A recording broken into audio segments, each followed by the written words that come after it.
Imaginaos que se cierra una puerta. Frente a vosotros se abre un módulo de la cárcel. Unas 100 personas que están allí por cometer delitos. Pueden ser delitos pequeños, pueden ser hasta fallos, pero también está entre ellos el homicidio y el asesinato. Imaginaos entrar solos a ese módulo de 100 personas que tienen unas leyes que desconoces y saber que esa es tu vida, esas 100 personas que vas a conocer van a ser tu compañía durante los próximos años.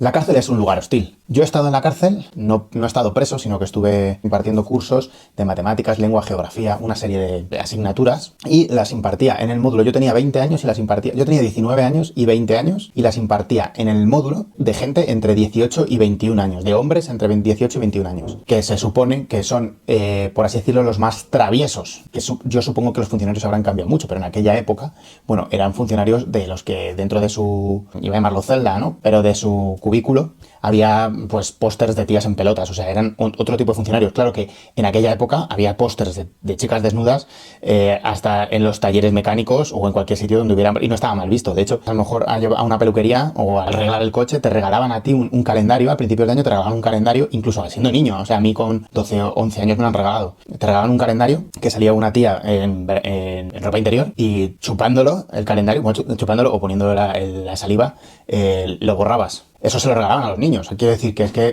yo entiendo que la sociedad ha cambiado, pero que eso ha existido. Entonces, bueno, los funcionarios eran parte de eso también. El caso es que los funcionarios, de alguna manera, no quiero hablar mal de ellos, por eso lo estoy diciendo. Los funcionarios no entendían muy bien que nosotros, que éramos voluntarios, que fuéramos chavales a ayudarles simplemente por el hecho de ayudar, sin buscar otro beneficio, sin tener dinero de por medio o sin tener nada. Entonces, algunas veces nos retaban. Los primeros días que fui, que yo llevaba a gente nueva, pero yo ya había estado allí 5 o 6 días, y llamé a la puerta, me abrieron la primera puerta, vinieron los funcionarios a hablar conmigo, y me dijeron... ¿Qué? ¿Ya venís aquí a jugar o qué?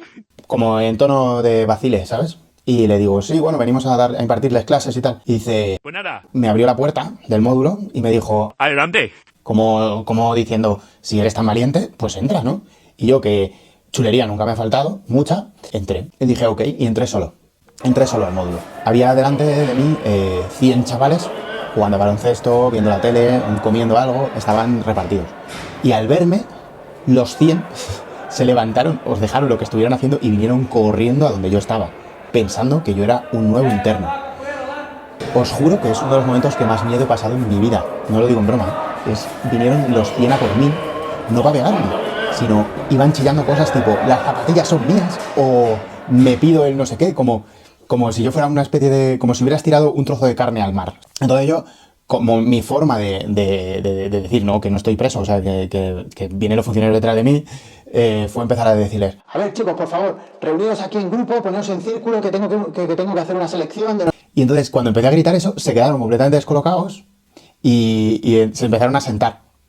Ya se empezaron a sentar, me miraron, ya vieron que detrás de mí venían los funcionarios como diciendo, hijo de puta, le ha echado huevos, ¿sabes? Y yo les miraba a los funcionarios como diciendo, sí, le he echado huevos, pero por favor, venid ya, ¿sabes? No vaya a ser que esto en algún momento se dé la vuelta. Y se sentaron y estuvimos hablando y tal. Otro día vi cómo entraban dos internos nuevos. Eran los tíos más chulos que he visto en mi vida, os lo juro, íbamos por el pasillo y de pronto yo me crucé con ellos. Y vi, y estaban mirando súper mal, súper chulo, mirando así por encima del hombro. Y yo les miré pensando, joder, vienes demasiado chulo para lo que te vas a encontrar. O sea, porque esos 100 tíos que están ahí dentro, te aseguro que no son, o sea, no son pardillos, ¿sabes? Quiero decir, son gente peligrosa, el que menos, ¿sabes? Y entonces llegaron a la puerta del módulo, súper chulos, ahí los dos, así como en plan, no sé de qué panda serían, pero vamos, seguro que ellos se creían de alguna muy potente. Y de pronto a los funcionarios abrieron las puertas, la primera, y la segunda la dejaron cerrada, pero desde la segunda se ve porque son rejas. Y se empezaron a golpar los 100 chavales, los mismos que habían venido hacia mí, se empezaron a golpar, pero esta vez era real, esta vez había presos que iban a entrar. Y les empezaron a chillar lo mismo. Tú, las zapatillas son mías, ¿no? Y les empezaron a chillar. Yo me acuerdo que cuando me crucé con ellos iban muy chulos, pero iban, por así decirlo, sus ojos brillaban. Todavía tenían como ilusión. En sus ojos había ilusión. Eran sonrientes, o sea, todavía no habían sido destrozados por el sistema carcelario. Y Pasé otra vez para verles cómo entraban, cómo hacían el ingreso, porque sabía que seguramente iba a tener que darles clase a ellos también. Y vi cómo abrían la segunda puerta, les obligaban a entrar y todos se le echaban encima. Cerraron la puerta y se gestionaron. Yo he tenido pesadillas con eso, os lo juro, porque como a mí me había pasado la semana anterior lo mismo, yo estaba protegido, ellos no. Yo he tenido pesadillas con esa historia. Porque tú, o sea, quiero decir, no estás entrando a un instituto donde haya gente, o sea, estás entrando a la cárcel. Y en la cárcel, vamos a decirlo claro, sí, habrá una parte de la cárcel que está para reinsertarse, sobre todo en otra época, esto que os estoy contando es de 2005, 2004, o sea, hace 20 años de esto. Básicamente, la gente que estaba en la cárcel era para ser apartada de la sociedad y que no molestara. Poco más, castigada y apartada. Ya está. No sé las políticas que hay ahora. El caso es que los metió en la cárcel. 2 semanas después, yo volví a entrar al módulo, a mí ya me conocían, volví a entrar al módulo y me encontré con los 2 chicos que acababan de ingresar aquel día que vi. Habían perdido el brillo en los ojos. ¡Oh, my God! Ya no sonreían. Ya no eran tan chulos. Ya no miraban mal, ya no miraban hacia arriba, pero había algo muerto dentro de ellos, os lo juro. Había algo muerto dentro de ellos. Ya no llevaban zapatillas bonitas, ahora llevaban calcetines y chanclas, porque se las habrían robado, seguramente. Ahora sus zapatillas las llevaba otro, que iba mucho mejor vestido y que normalmente era un líder de la cárcel. De pronto tenían golpes en la cara que no tenían y la cabeza rapada. La cárcel no es ningún juego. La cárcel es un sitio muy duro. Y ahora lo es, pero antes lo ha sido mucho más en España y en otros lugares del mundo es mucho más dura. Bienvenidos al capítulo Celda 211, Caso Real, el motín de la cárcel de Zamora. A por ello. Vale, antes de nada, sígueme, suscríbete, todas estas cosas, porque es que no sé mucho de todo esto, pero estoy intentando que esto funcione y que crezca. Así que, por favor, si puedes, ¿existe mala madre? Sí. Santiago Cobos, o Santi Cobos, uno de los más fuertes motines en las cárceles españolas de la historia. Por cierto, a día de hoy la cárcel de Zamora se puede visitar, solo tienes que colarte. Yo me colé en su día en la cárcel de Carabanchel, aquí en Madrid, que la tuvieron también durante bastante tiempo abandonada. Había que tener cuidado porque había gente viviendo dentro y era un poco... Tened cuidado sobre todo con agujeros, con metales y con la gente que puede vivir dentro, porque muchas veces están aislados de la sociedad. Pero yo recomiendo a la gente que viva esas experiencias de lugares abandonados. Santiago Cobos Fernández, se apellida como yo, básicamente es un hombre de 51 años que ha estado preso 26 años. Es de las personas que más tiempo han pasado presas en la cárcel en España. Santiago Cobos primero entró en la cárcel con 13 años, en el reformatorio, y luego a los 16 ya pisó la cárcel por primera vez. Pasó de estos 26 años que estuvo preso, pasó 17 en lo que llaman las galerías FIES, que son, según sus palabras, una cárcel dentro de la cárcel. Vamos, que tampoco es que fuera un angelito, vamos a decirlo así. Él siempre se ha dicho a sí mismo una persona que no se adapta bien a las normas. Estoy 100% seguro de que es así. No os preocupéis que como estrenan ahora una serie en México, una serie mexicana de Celda 211, seguro que vemos unas cuantas entrevistas. A los que quieren romantizar esta historia, lo que dicen es que él nunca perdió la capacidad de ser libre dentro de una cárcel. La verdad es que sí la perdió, lo que pasa es que pilló de lo lindo. Vamos a decirlo así. Digamos que la cárcel antiguamente no es lo que es hoy. Y digamos que los presos, o sea, los funcionarios, por lo que cuenta Santiago Cobos, siempre en sus palabras, abusaban de ellos a nivel físico y a nivel mental. O sea, y dicen que Santiago Cobos nunca se dejó manipular, o dentro de, por así decirlo, no es que no se dejara manipular, sino que manipularle a él significaba, pues, pegar más fuerte.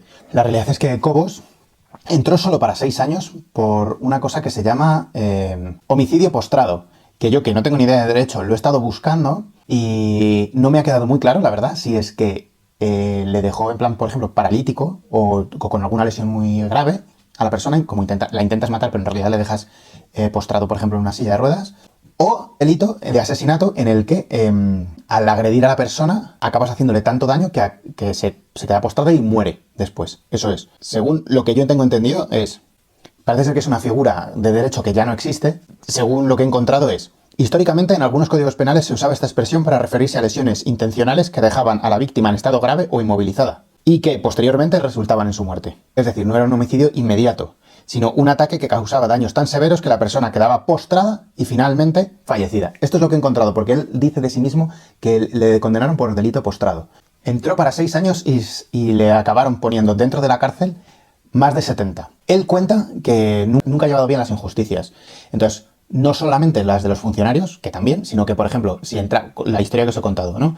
Si entraba alguien nuevo y le querían quitar las zapatillas, que es algo muy típico en la cárcel, por eso lo digo, él lo veía como una injusticia, en plan, joder, este chaval acaba de entrar, no le han dado tiempo a nada y ya le están quitando las zapatillas, entonces él lo veía como una injusticia y se pegaba con el preso o se pegaba, o lo que fuera, con el preso que intentaba robarle las zapatillas al nuevo. ¿Esto es así? No lo sé. Para mí hay una parte romántica que toda persona trata de contar de sí misma, porque si no, ¿qué vas a contar? ¿Que eras un liante?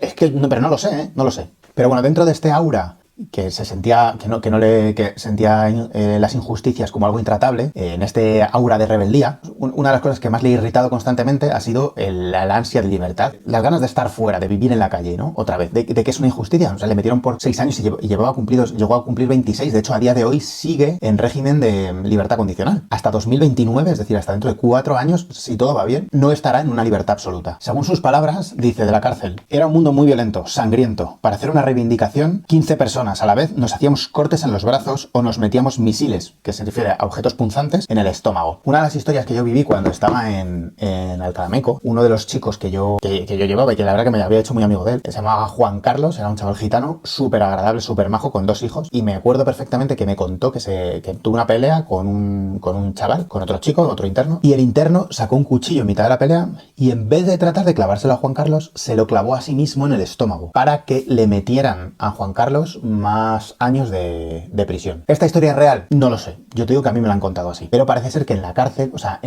uno de los grandes momentos carcelarios es que se pierde absolutamente el valor por la vida de las personas, incluida la tuya. Entonces, está justificado arriesgarte a morir para que al otro se joda, básicamente. Hay muchas historias de la cárcel, ¿no? Por ejemplo, Albert Boadella, cuando estuvo preso con el franquismo, contaba que se metió en unas pastillas que le hacían vomitar sangre. Y entonces, de esta manera, cuando le llevaron a enfermería, de la enfermería logró saltar por la ventana y escaparse. Hay algo en la deshumanización del ser humano. Te lo acabas creyendo, lo acabas comprando. Tu vida pasa a ser parte de esa jauría en la que estar vivo o la salud no son cartas que se repartan. De hecho, a mí, cuando estuve en la cárcel, una de las cosas que más me impresionó fue el frío. Hacía mucho frío todo el rato. En verano hacía mucho calor. O sea, no quiero decir, no hay aires acondicionados o cosas de estas. La salubridad de los... A pesar de que las cárceles en las que yo he estado eran cárceles que estaban muy bien, no eran geniales. Por ejemplo, Santiago Cobos cuenta que en la Galería Fies de Zamora que había excrementos de humano esparcidos por la pared, ¿no? Que es una cosa que se ha hecho como protesta en muchas ocasiones, pero claro, si a ti te metían en la celda, imaginaos una celda que a lo mejor puede tener 1 o 2 metros de ancho por 3 de largo, o sea, quiero decir, una celda muy pequeña en la que alguien ha estado defecando dentro de ella y está esparcido por las paredes, más sangre, orín, o sea, quiero decir, todas las cosas que hayan usado como protesta, porque muchas veces se hace como protesta o porque el anterior se ha vuelto loco o lo que sea, pero a ti te encierran ahí 20 horas al día. Una de las cosas que dice Santiago Cobos es: para estar en la cárcel te tienes que convertir en un animal. En esos casos, yo espero que la cosa haya cambiado, pero en esos casos, en aquella época, sin ninguna duda, era cierto. Cuando estás en la cárcel, eres un animal. Es lo que hablaba de perder el brillo en los ojos. Sí, yo he visto a mucha gente perder el brillo en los ojos. Dentro de este contexto de rebeldía y de tratar de escapar de la cárcel, Cobos enumera hasta una docena de intentos de fuga. Uno de ellos, por ejemplo, cuenta que se comió un objeto punzante para el estómago y entonces se lo tenían que sacar. Se lo llevaron también a la enfermería y desde la enfermería salió corriendo, pero como había perdido tanta sangre, perdió el conocimiento y se quedó dormido. También Santiago Cobos, como en la película de Celda 211, ha participado en mínimo 2 motines. Muchas veces cuentan que los motines no estaban planeados como un motín como tal, sino que intentaban escapar de la cárcel y en ese intento de escapar se bloqueaban en algún punto, se quedaban bloqueados en algún punto, pero se habían hecho con el control de todo lo que tenían hacia atrás, de todas las puertas hacia atrás. Entonces ya en los presos, en vez de echarse para atrás, vale, y rendirse, lo que hacían era intentar ir hacia adelante, si habían conseguido, si por ejemplo habían secuestrado a un funcionario en ese camino, pues ya tenían algo con lo que negociar. Y lo que pretendían era negociar formas de escapar de la cárcel. Por ejemplo, en 1995, Santi Cobos, el que sería mala madre, junto con otro preso llamado Juan Redondo, escribieron cartas de amenaza a un juez. ¿Para qué? Para que les sacaran a juicio y una vez en el juicio pudieran escapar de allí. En esta maniobra que se les ocurrió, hubo un tiroteo y falleció uno de los policías. Parece ser que a la salida del juzgado, cuando ellos pretendían escaparse, trataron de escaparse, pero hubo un tiroteo. Parece ser que uno de las policías sacaron las armas armas, ellos también iban armados, no sé si es que habían quedado con compañeros fuera que ya les habían avisado de dónde iban a estar, y se empezó un tiroteo entre Redondo, Cobos y la policía. En este tiroteo falleció un policía, y Cobos recibió un tiro en la cabeza, que no le mató, y Redondo un tiro en el estómago, que tampoco le mató. O sea, quiero decir, tampoco es que fuera ningún angelito. Ha asesinado a un policía intentando escapar. No sabemos si lo primero por lo que entró en la cárcel 6 años, yo creo que no fue asesinato, pero bueno, podría haber sido asesinato, y dentro de la cárcel era un líder, que me he metido en muchas peleas. Él mismo dice que no aguantaba una. A mí una vez me dijo un preso, cuando estuve allí en Alcalameco, me dijo un preso una vez: yo entré aquí siendo un rebelde, pero salgo siendo un delincuente. La cárcel a veces es una universidad de delincuencia. Ese es el problema. Ellos lo dicen: me he licenciado. Si tú quieres ser un delincuente, tienes que ir a la cárcel para licenciarte. Es la universidad. ¿Qué es la FIES? Los ficheros internos de seguimiento especial. Se crearon en 1991 por el gobierno de Felipe González, del PSOE, y había 5 tipos de FIES, dependiendo del tipo de delito que hubieras cometido. Por ejemplo, Cobos estuvo en el FIES 1, porque habían elegido a una serie de presos que consideraban ellos que eran los más peligrosos y los más rebeldes también. Es decir, no solamente que fueran de peligro físico para otros presos o para los funcionarios, sino que también eran los que más jaleaban los motines, o los que más intentaban fugarse, o los que más estaban todo el día teniendo ideas para llevar a cabo alguna acción de rebeldía. Dice, en palabras de Cobos, dice: eligieron a 50 o 60 presos sociales a quienes nos consideraron un cáncer: fuguistas, rebeldes, promotores de motines, presos que denunciaban mediante escritos continuamente, presos con cierta capacidad de liderazgo. Lo que hicieron fue construir unas galerías aisladas dentro de la propia cárcel, es decir, había una cárcel, y luego dentro de la cárcel había otra propia cárcel, ¿no? Dentro de la cárcel, y lo que hacían era quitarles privilegios penitenciarios, es decir, visitas de vis a vis, comidas, tiempo en recreo, verse con otros presos, salir de la celda. Todos estos privilegios que todavía se mantienen dentro de que estás preso, se los quitaban, o les amenazaban también con quitarlos, o los limitaban para, según se iban portando bien, darles, o ir quitándoselos dentro de las FIES. En palabras del propio Cobos, dice: celdas individuales con doble puerta y todo mecanizado. Entonces era una novedad. Un buzo de obrero como única vestimenta, ningún objeto personal, una chapa con agujeros del tamaño de cigarrillos como ventana. Es decir, su ventana era una chapa con unos agujeritos pequeñitos donde podían simplemente desorar con lo que veían en el cielo. Aislamiento total y 1 hora de patio. El día que te sacaban, según sus palabras. Tú imagínate estar en una celda encerrado 23 horas al día, durante 17 años. Ninguna visita de vis a vis, correo controlado. Bueno, una de las cosas que cuenta Cobos de esta situación, porque hay que recordar que ahora mismo estamos hablando desde su punto de vista, y estaría bien hablar desde el punto de vista de los funcionarios. Una de las cosas que cuenta Cobos es que había muchos presos que se suicidaban. Que es un poco lo que venimos hablando de atrás.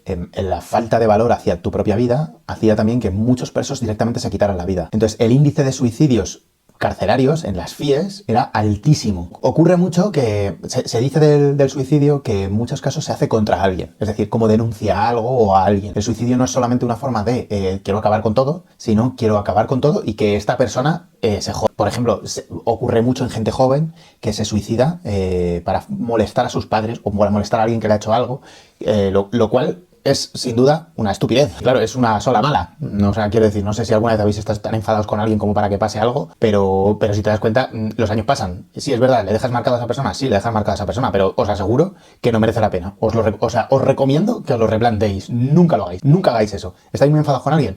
Pues iros al campo, podéis oler las flores, comer arroz con tomate y huevo, que está muy rico, macarrones con chorizo, que también están muy ricos, salir a correr es súper guay, apuntarte a boxeo. Yo he boxeado muchos años y es brutal para estar enfadado con alguien. Sales de allí diciendo, ya no me estoy enfadado, ya se me ha pasado. O sea, quiero decir, el suicidio es como la forma más radical y probablemente la más ineficiente. ¿Creéis que alguno de los funcionarios, bueno, igual se sentían mal, pero ninguno fue juzgado por esos suicidios? Seguro. Según las palabras de Cobos, lo que ocurría en las FIES con los funcionarios era, dice, desde el primer momento decían cosas como te vamos a matar, hijo de... Nos animaban a ahorcarnos. O la del colchón, que llama. Dice, venían por la noche, te quitaban el colchón y a la hora siguiente te volvían a despertar para volver a dártelo. Otra hora y vuelta a quitártelo, otra hora y vuelta a dártelo. Y así toda la noche. Entonces, si tú protestabas que ya no quiero el colchón, ¿no? Que decías que no quiero el colchón, que quiero dormir, pues te metían una paliza. Parece ser, por lo que cuentan. En la película de Celda 211 hay una frase que a mí me hace más gracia, que decía un preso que estabas tantas horas solo en la celda, 23 horas al día, que cuando venían los funcionarios a pegarte te hacía esta ilusión, que por lo menos venía gente a verte, ¿sabes? Una de las cosas que cuenta Cobos en un documental que le hizo Jordi Évole, en una entrevista que le hizo Jordi Évole, él dice como que las amistades que haces dentro de la cárcel son muy intensas porque se llegan a exteriorizar y se ponen sobre la mesa cosas que jamás habías hablado con nadie. Entonces, claro, hay muchas cosas que en la cárcel se hacen muy grandes. Una de ellas es la muerte, la cercanía de la muerte constantemente, el no saber si mañana vas a estar vivo, porque una de las cosas más tensas de la cárcel es que no ocurre nada, o sea, no ocurre nada, pero tú sabes que en cualquier momento puede ocurrir lo más fuerte. Es como el lugar más peligroso pero más aburrido del mundo. Tiene esas dos características, ¿no? Entonces hablaban mucho de la muerte también de todo lo que se están perdiendo fuera y de su vida, ¿no? Porque tú piénsalo, imagínate que tú tienes 30 años, te meten en la cárcel 10 años, ya no solamente que estés 10 años dentro de la cárcel pasando cada día de 10 años, sino que cuando sales tienes 40 años, ya no vas a vivir de los 30 a los 40. Es como si te hubieran quitado una parte de tu vida, ¿no? Eso son cosas muy espirituales, problemas éticos y filosóficos, y psicológicos. Eso uno. Luego otra de los que cuentan son hombres, la cárcel es de hombres, quiero decir, son hombres muy duros que en muchos casos se empiezan a sentir atraídos por otros hombres, porque el aislamiento y el estar en contacto con otros hombres al final hace que la sexualidad está ahí, es una parte de todo. Si tú imagínate estar 10 años sin tener contacto, sin que nadie te dé un abrazo, sin que nadie te dé un cariño, sin que los seres humanos, hay una enfermedad que es que a niños a los que no tocan, pues los seres humanos necesitamos ser tocados y mirados. Entonces empiezan a sentir cosas por otros presos. Pueden ser que ya fueran homosexuales, o puede ser que no, puede ser que fueran bisexuales, o puede ser que fueran heterosexuales y en esas características hayan sentido atracción por otros hombres. Imagínate presos súper duros, súper bestias y gente que peligrosa, que de repente nota en sí mismo una homosexualidad y no sabe, también a día de hoy es otra cosa, pero en aquella época era más difícil de decirte, estaba mucho más estigmatizado y generaba un conflicto dentro de estas personas también. Otra de las cosas que se cuenta de los presos de FIES es que se vuelven locos, que a veces el cuerpo busca soluciones, es una forma de acabar con tu sufrimiento. Entonces, eso es una de las razones por las que se dice que tengas cuidado, que no te expongas a situaciones de estrés muy continuado o de sufrimiento muy continuado, porque el cerebro puede decir que necesita una válvula de escape y te puede hacer enfermar. Cobos cuenta que hay gente en el FIES que se vuelve loca, que la locura, que es una forma de no afrontar la realidad. La realidad es tan dura que no eres capaz de afrontarla y te vuelves loco. Entonces es una forma de evadirte. Parece que hubo muchos presos en las FIES que perdían la cabeza directamente. No vivían las FIES, simplemente vivían en un mundo paralelo. Era muy difícil no volverte loco, encerrado 23 horas al día con unas condiciones de salubridad horribles, amenazas constantes y violencia. Son unas condiciones horribles. Y sin tener a nadie que te dé un abrazo. En palabras del propio Cobos, dice, le preguntan, ¿cómo pudiste sobreponerte a todo ello? Y dicen, tenías que convertirte en un animal para sobrevivir. Renunciar a tu propia humanidad. Odio como pulsión. Odio a los funcionarios, a la cárcel, a la dirección, al juez de vigilancia que ni siquiera se preocupaba, a los medios de comunicación que nos criminalizaban, a toda la sociedad. No fueron días en aquellas condiciones, sino años. Mientras te está ocurriendo no eres consciente, le pierdes el respeto a todo porque te lo han robado todo, tu frescura, tu humanidad. Así se sintió 17 años. Una de las cosas más interesantes de la película Celda 211 es que es el primer día de trabajo de un funcionario y se queda encerrado en una celda porque le tiran, no quiero contar la película, le tiran una cosa y le dejan en la celda 211. O sea, se hace pasar por un preso y esa es su forma de sobrevivir. Esto no ocurrió en el motín de Zamora. En el motín de Zamora, lo que cuenta Cobos es básicamente que ellos fueron pasando puertas, vieron secuestrado a un funcionario. Una de las cosas que le hicieron fue, le pusieron una sábana o una cuerda, no tengo muy claro, creo que fue una sábana, en el cuello y le ataron. Y le dijeron, si intentas escapar, si llamas a la policía, si entra la policía, cualquier movimiento extraño que haya, tiramos y te colgamos. Que en principio son amenazas y de hecho una de las cosas que hicieron fue grabar como si le estuvieran haciendo cosas al funcionario que realmente no le estaban haciendo. O sea, imagínate que coges un cuchillo y empiezas a hacer como que se lo clavas, pero no se lo estás clavando en realidad, ¿no? Y lo hicieron solamente para poner nerviosos a sus compañeros. Teniendo en cuenta un hombre como Cobos que ya había matado a un policía y de hecho dentro de las FIES le acusaron de haber matado a otro preso, sin ninguna duda, los funcionarios estarían asustados de esta situación. Aunque Cobos defiende que realmente fue una puesta en escena. O sea, él no tenía pensado asesinar al funcionario. Aunque claro, en cualquier momento se podía dar la vuelta y tener que hacerlo. Básicamente, el motín fue un intento de fuga. Iban pasando puertas y en una de las puertas se quedaron bloqueados. El funcionario dijo, me doy cuenta de que aquello es un motín. En principio veo que hay un interno que sale y que lleva un pincho en la mano. Empiezo a llamar a los internos, los voy nombrando. Van pasando de uno en uno y cuando llega el último me puso un pincho en la zona del vientre. Y otro interno de confianza, de supuesta confianza, me puso un cuchillo por detrás. Se van poniendo más nerviosos y en un momento dado uno de ellos corta una tira de una manta, me la ata al cuello, o sea, fue una manta, me la ata al cuello y el otro extremo lo ata a una barandilla. Explica el funcionario, quien recuerda como Cobos le dijo, si entraba la policía en algún momento, te ahorco. Para mí hay una cosa un poco fea siempre en estas películas y es la capacidad de liderazgo, que está mesianismo incluso, que se pone sobre mala madre en este caso y que seguramente no he visto la serie de Netflix que se va a presentar ahora, la serie mexicana, pero nunca ocurren así las cosas. Yo en la vida nunca he visto a nadie seguir tan ciegamente a otra persona. No hay tal mesianismo, no existe un mala madre real. Santiago Cobos estuvo en motines, hizo daño a funcionarios, no sé si llegó a acabar con la vida de alguno adrede o no. Todo este romanticismo de la celda 211, de lo que será la serie y el caso real sobre estos presos, creo que socialmente no hacen ningún bien. porque si hubieras estado allí, si hubieras visto el motín real, básicamente es como cuando un profesor se va del aula y los niños se quedan solos y montan un pollo tremendo. Pues es eso, pero con gente peligrosa. Yo una vez estuve también en una especie de motín en las fiestas de Sanse. Un grupo de chicos empezó a pegarse con la policía y la policía tuvo que huir porque era una masa de gente y se dio la situación de que de repente había huido la policía. Puedes hacer lo que te dé la gana, puedes hacer lo que quieras, porque no hay policía.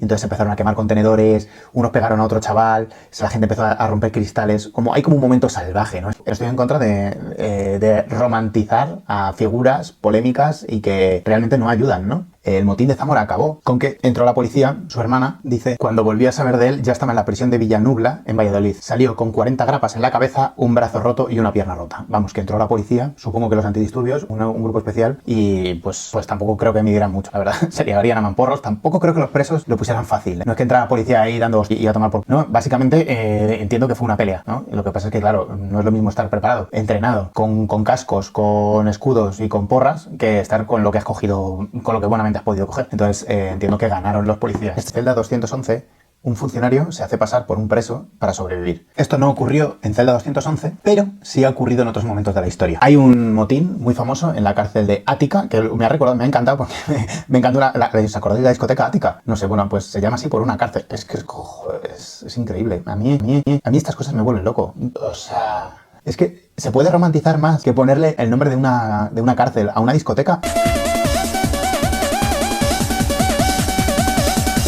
¿No estamos romantizando a los criminales? La cárcel de Ática está en Nueva York y en 1971 hubo un motín muy famoso en el que algunos funcionarios se quedaron dentro. Hubo un grupo de funcionarios que no les conocían, se cambiaron la ropa y se hicieron pasar por presos comunes. Esto ha pasado aquí y ha pasado en otras cárceles, porque bueno, aquí claro, estamos hablando ahora mismo de la cárcel española porque es de la que va la serie y la película de Celda 211, y sí que existen un montón de historias de Sudamérica en el que el funcionario ha tenido que hacerse pasar por un preso para sobrevivir. Yo, personalmente, a mí me costaría traicionar a la gente. Ya sé que es absurdo, ya lo sé. Por ejemplo, policía infiltrado, ¿no? ¿Os acordáis del agente este que se acostó con 5 mujeres? Creo que estaba investigando algo y se acostó con 5 mujeres y luego le denunciaron. Tío, me costaría muchísimo traicionar a la gente. O sea, por mucho que yo crea en algo, siempre pienso que hay otras razones y que las otras razones a veces son tan válidas como las mías. Bueno, hasta aquí la realidad. Ved la serie, decidme qué os ha parecido, cuánto de realidad es, cuánto se ha romantizado el hecho de iniciar un motín. ¿A vosotros os gustaría participar en un motín o haber estado en alguna situación parecida? Déjamelo en comentarios. La próxima semana vamos a hablar de El Hombre Lobo. Cuéntaselo a la gente en plan de, ¿te imaginas? Es que existe de verdad. ¿Tú te imaginas ir por el bosque y de pronto sentirte perseguido por un lobo? ¿Te imaginas ver ese lobo como de pronto se pone a 2 patas, le disparas y no le matas? Todo esto lo hablaremos la semana que viene en Máster en True Crime. Suscríbete, dale a la campanita, dale a like, todas esas cosas, por favor. Necesito vuestro apoyo para llevar esto hacia adelante, porque si no, no tiene ningún sentido. Si no hay nadie viendo, no tiene esto ningún sentido. Estoy hablando, si no,